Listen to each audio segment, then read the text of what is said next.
નમસ્તે દર્શકો, આપ સૌનું હેશટેગ વ્રત કથાની ચેનલમાં સ્વાગત છે. તમે એવી ધાર્મિક કથાઓ વાંચી હશે કે તમે જોઈ હશે, જેમાં તમે નિહાળ્યું હશે કે સંપૂર્ણ પૃથ્વીની અંદર ઘણા રાક્ષસોનો ઉપદ્રવ વધી ગયો હોય છે.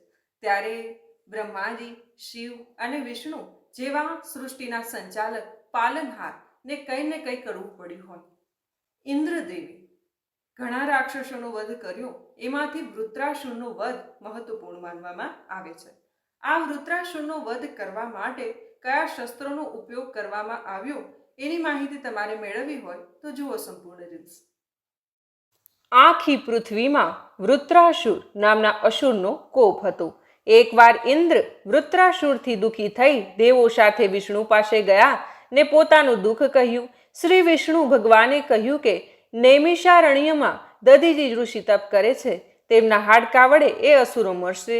પછી ભગવાનની આજ્ઞાથી ઇન્દ્રે ઋષિની પાસે જઈ હાડકા માગ્યા. ત્યારે ઋષિએ પોતાનો પ્રાણત્યાગ કર્યો અને ઇન્દ્રે તેમના હાડકાનું વજ્ર બનાવી વૃત્રાસુર નામના દૈત્યને માર્યો. આ રીતે પૃથ્વી વૃત્રાસુરના ઉપદ્રવમાંથી મુક્ત થઈ હતી. રીલ્સ પસંદ આવી હોય તો તેને લાઈક અને શેર કરો અને હેશટેગ વ્રત કથાની ચેનલને સબસ્ક્રાઈબ કરો.